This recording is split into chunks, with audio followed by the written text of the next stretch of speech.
Video کو like کر کے آگے شیئر ضرور کر دینا۔ محبت کا عنوان یہ ہے، محبت کا عنوان یہ ہے، اس کا فائدہ کیا ہے؟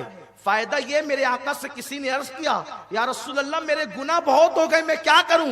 آقا فرماتے ہیں لوگوں کو پانی پلاتا رہے، تیرے گناہ جھڑتے چلے جائیں گے۔ ارے یوں ہی پانی پلائے تو مغفرت ہو جائے، اگر حسین کے نام کا شربت پلائے تو اللہ درجات کتنے بلند فرمائے گا۔ دراصل محبت کا حکم دیا گیا ہے، لیکن دراصل بات یہ ہے کہ بڑھاپے میں بھی اگر انسان عشق نہ سیکھے تو وہ بکتا ہی رہے گا، ہذیان گوئی کرتا ہی رہے گا۔ لیکن اگر کوئی اہل عشق سے پوچھے نادان تو شربت کی بات کرتا ہے کہ شربت حسین کے نام پہ تقسیم کریں یا نہ کریں، وہ تو اللہ نے جانوں پہ ظلم کرنا حرام کر دیا ہے۔ اگر اللہ نے منع نہ کیا ہوتا تو ہم عاشقان اہل بیت اپنے خون کو نچوڑ کر حسین کے نام پہ تقسیم کر دیتے ہیں۔ سبحان اللہ، نعرہ تکبیر، نعرہ رسالت۔ شربت کیا چیز ہے؟ سبحان اللہ، شربت کی کیا چیز ہے؟ اگر اللہ نے منع نہ کیا ہوتا کہ اپنی جانوں پہ ظلم نہ کرنا، یہ جانوں کا حق ہے، اسی لیے ہم ماتم نہیں کرتے، اس لیے ہم ماتم نہیں کرتے، کیونکہ جانوں پہ ظلم کرنا یہ ماتم کی قسم میں سے ہے۔ ہم زندہ و جاوید کا ماتم نہیں کرتے۔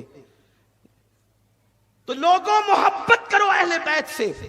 اور یہ اہل بیت کون لوگ ہیں؟ کبھی ایسا ہوتا ہے کہ باپ بڑا ہے تو اس کی محبت یوں ہی تھوپی جاتی ہے، یعنی اس کی اولاد کی محبت کرو، باپ بڑا ہے نا، اس کی محبت، اس کی اولاد کی محبت کرو۔ اہل بیت وہ لوگ نہیں کہ بڑے باپ کی اولاد ہے تو کچھ بھی کر رہے ہیں اور ان سے محبت کرو۔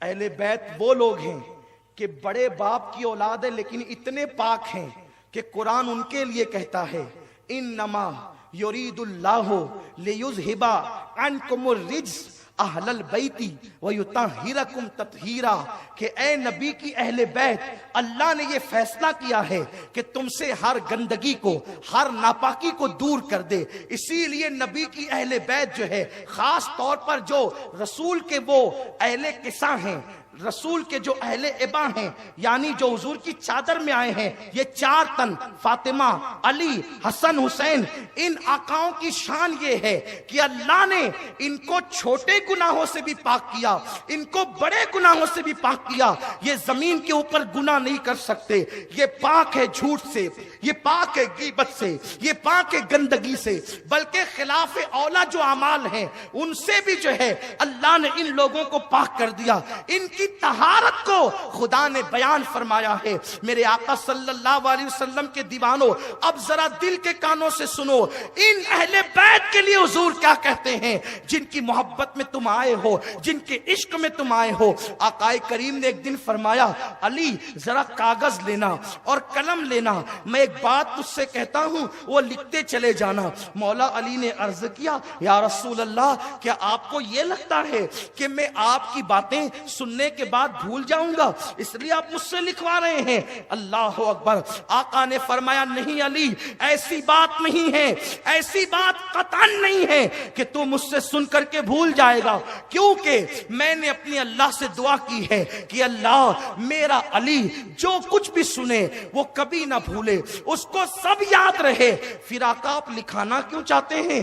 آقا نے فرمایا اس لیے علی کی یہ تحریر گواہ بن جائے، تیرے بعد جب تیری اولاد آئے تو اس میں منتقل ہوتی چلی جائے، اس لیے کہ تیرے بعد یہ جو لڑکا بیٹھا ہے نا، اس کا نام حسن ہے، وہ امام ہوگا، اس کے بعد تیسرا امام، وہ جو دوسرا بیٹھا ہے نا حسین، وہ امام ہوگا، اس طرح تیری نسل میں امامت چلے گی۔ تو میں کچھ لکھوانا چاہتا ہوں۔ علی نے قلم تھاما، حضور نے فرمایا بات حضور کی ہے، قلم علی کا چل رہا ہے۔ آقا فرماتے علی لکھ، میری اہل بیت وہ ہیں کہ آسمان والوں کے لیے تارے امان ہے، جب تک آسمان پر ستارے رہیں گے اس وقت تک قیامت نہیں آئے گی، اور جب تک زمین پر میری اولاد رہے گی، میرے اہل بیت رہیں گے، اس وقت تک قیامت نہیں آئے گی۔ اہل بیت قیامت تک رہیں گے، قیامت سے پہلے اہل بیت کو اٹھا لیا جائے گا، اس لیے کہ اہل بیت امان ہے، یہ امان ہے اللہ کی۔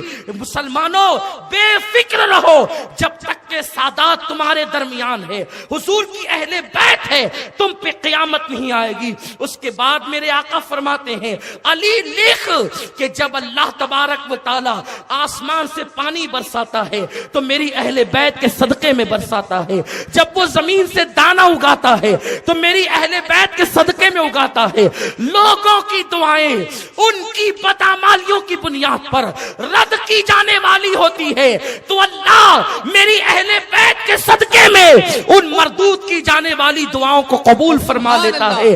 آقا ارشاد فرماتے ہیں علی میری اولاد وہ ہے، میری آل وہ ہے کہ اللہ اکبر، اللہ نے ان کی محبت کے صدقے لوگوں پر جہنم کی آگ کو حرام فرما دیا ہے۔ اس کے بعد حضرت سیدنا امام جعفر صادق فرماتے ہیں کہ ایک رسی ہے جو آسمان سے زمین کی طرف لٹکی ہوئی ہے، اگر تم اس کو پکڑ لوگے تو تم گمراہ نہیں ہو سکتے، تم گمراہی کے دلدل میں نہیں جا سکتے۔ آقا کریم کے اس شہزادے نے کہا کہ اس رسی کو پکڑ لو۔ لوگوں نے سوال کیا وہ رسی کیا ہے؟ فرمایا نحنو، ہم وہ رسی ہے، ہم اہل بیت وہ رسی ہے۔ میرے آقا صلی اللہ علیہ وسلم کے دیوانوں، اس لیے آقا کریم صلی اللہ علیہ وسلم فرماتے ہیں تم اپنی اولاد کو 3 باتیں سکھاؤ، تم اپنی اولاد کو 3 چیزیں سکھاؤ، اپنے نبی کی محبت، نبی کی اہل بیت کی محبت اور تلاوت قرآن۔ ان 3 چیزوں کو تم پہلے اپنی اولاد کو سکھاؤ۔ حدیث اٹھا کر کے دیکھے، اس کے بعد لوگ ایک اعتراض بہت تیزی کے ساتھ کر رہے ہیں، یہ کیا پاگل پن ہے؟ توجہ فرمائیں، میں بات حدیث سے کرنا چاہتا ہوں، یہ کیا پاگل پن ہے؟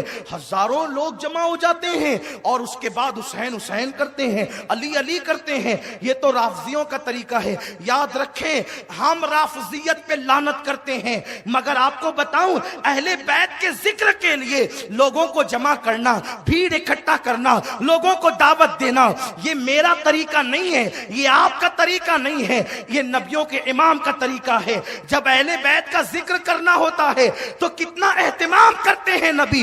میرے سرکار نے فرمایا اللہ اکبر، حضرت جابر راوی ہے، جابر روایت کرتے ہیں جمعہ کا دن ہے، جمعہ کا دن ہے، ذی الحجہ کی 9 تاریخ ہے۔ میرے آقا فرماتے ہیں لوگوں سے کہہ دو سب لوگ جمع ہو جائیں، سب اکٹھا ہو جائیں، سب کھڑے ہو جائیں۔ آقا اپنی قصبہ پر بیٹھ گئے اور بیٹھنے کے بعد میرے رسول نے حج کا آخری خطبہ ارشاد فرمایا، وہ خطبہ جس کو خطبہ حجۃ الوداع کہتے ہیں۔ لوگوں کو خطبہ حجۃ الوداع یاد ہے، خطبہ حجۃ الوداع پہ تقریریں ہوتی ہے، لیکن خیانت کیوں کرتے ہو؟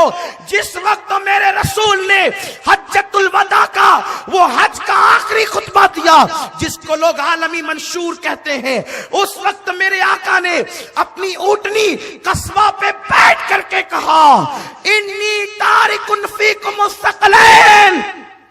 حضور کے خطبے کے الفاظ ہے انی تارک فیکم الثقلین، لوگو میں تم میں 2 بھاری چیزیں چھوڑ کر کے جا رہا ہوں، اب میرا بلاوا آ گیا، اب میں دنیا سے کوچ کرنے والا ہوں، دنیا سے پردہ کرنے والا ہوں۔ اب یہ چہرہ تم نہیں دیکھو گے، یہ چہرہ تمہیں نہیں دکھے گا، میرے پیچھے جو نمازیں پڑھتے تھے اب نہیں، بلکہ آئندہ سال حج میں تمہیں نہیں ملوں گا، لیکن میں جا رہا ہوں 2 چیزیں چھوڑ کر۔ بات حدیث کی ہے، ہم پوائنٹ ٹو پوائنٹ حدیث قرآن کی بات کرنا چاہتے ہیں، مالیگاؤں کی عوام کی آنکھیں کھولنا چاہتے ہیں۔ لوگوں تمہیں گمراہ ہونے کی ضرورت نہیں ہے، اور بات حوالے سے کی جائے، ایسے نہیں جو دل میں آئے کہہ لو، جو دل میں آئے بک دو، نہیں، یہ ذمہ دار جگہ ہے۔ آقا نے کہا 2 بھاری چیزیں، ثقل کہتے ہیں جو چیز اتنی وزنی ہو، اتنی بھاری ہو کہ اس کا مقابل کوئی دوسری چیز نہ ہو سکے، اس کو ثقل کہتے ہیں، ثقیل، بہت وزنی، بہت مضبوط۔ فرمایا 2 چیزیں چھوڑ کر جا رہا ہوں، اور فرمایا کہ جب تک اس کو پکڑے رہو گے نا، ایک حدیث میں، دوسری حدیث میں یہاں تک آیا ہے اس کو داڑوں سے پکڑ لو. فرمایا اس کو داڑوں سے، اس لیے کہ جو چیز آگے کے دانتوں سے پکڑی جاتی ہے اگر کوئی طاقتور اس کو کھینچے تو آگے کے دانت اتنے طاقتور نہیں ہوتے کہ اگر کوئی چیز پکڑی اور کھینچ لے تو وہ کھچا جاتی ہے. لیکن اگر کوئی چیز داڑوں سے پکڑی جائے تو اس کو کتنا بھی آدمی کھینچے وہ کھچاتی نہیں ہے.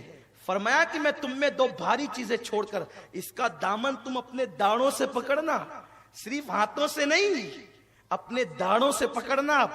اس لیے کہ آقا فرماتے داڑوں سے اس لیے پکڑنا کہ کچھ کذاب آ کر کے وہ چھیننے کی کوشش بھی کریں گے، تم سے لینے کی کوشش بھی کریں گے.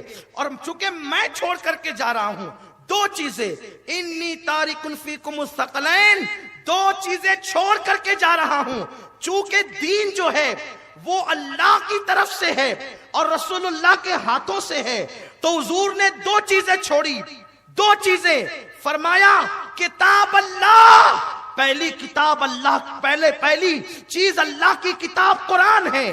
جو دو چیزیں چھوڑ کر کے جا رہا ہوں ان میں سے دونوں کا دامن پکڑو اور داڑوں سے پکڑو، اسے چھوڑنا نہیں. جب تک کہ پکڑے رہو گے تم گمراہ نہیں ہو سکتے، تمہیں گمراہ کیا نہیں جا سکتا.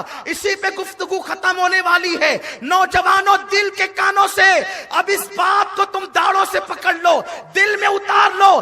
آقا نے گارنٹی دی جب تک کہ ان دو چیزوں کا دامن تم مضبوطی سے پکڑو گے تمہیں گمراہ نہیں کیا جا سکے گا، کوئی تمہیں گمراہ نہیں کرے گا. پہلی چیز کتاب اللہ، اللہ کی کتاب قرآن کو مضبوطی سے تھام لو، تم گمراہ نہیں ہو سکتے. قرآن کو مضبوطی سے پکڑ لو، تم گمراہ نہیں ہو سکتے. پہلی چیز تو کتاب اللہ فرمائی، اللہ کی کتاب، کتاب اللہ دے دیا کیونکہ وہ اللہ کا تحفہ ہے، اللہ کی طرف سے ہے. اور پھر فرمایا وَإِتْرَتِي اہل بیتی، اور میری اولاد، میری اہل بیت، اس کا دامن بھی پکڑ لینا، اس کو بھی مت چھوڑنا، گمراہ نہیں ہو سکو گے. کچھ لوگوں نے کتاب کو پکڑا اور کتاب پکڑنے کے بعد اتنی کتاب پر توجہ دی، مظاہرے قرأت ہو رہے ہیں، دارالعلوم قائم ہو رہے ہیں، مدارس قائم ہو رہے ہیں، حفظ ہو رہا ہے، تلاوت ہو رہی ہے، بہت اچھی بات ہے. لیکن کتاب اللہ کو پکڑا، اہل بیت کو چھوڑ دیا. حضرت حسین تو یوں تھے، حضرت حسین تو یوں تھے. میں کہتا ہوں اتنی بھی جگہ تمہارے دل میں میرے امام کے لیے نہیں. ارے یہ نہیں کہتے حضرت بخاری، حضرت مسلم، حضرت ابن ماجہ، جب بھی نام لیتے ہو امام بخاری، امام نسائی، امام ابن ماجہ، اور میرے امام کو امام نہیں کہتے. ارے بخاری کو امامت ملی کہاں سے؟ حسین کی جوتیوں کی خیرات بخاری تک پہنچی ہے تو امامت ان کو ملی ہے. ارے بخاری جس کی نالین کے صدقے میں امام بنتا ہے لوگ ان کو امام کہتے ہیں، اور جس کی امامت کا اعلان نبیوں کا امام کرتا ہے ان کو لوگ امام کیوں نہیں کہتے؟ اس لیے ہم کسی سے مطالبہ نہیں کرتے کہ آپ کہیں، لیکن آپ سے کہتے آپ کو کہنا ہوگا. جس پر امامت ناز کرتی ہے وہ امام حسین ہے.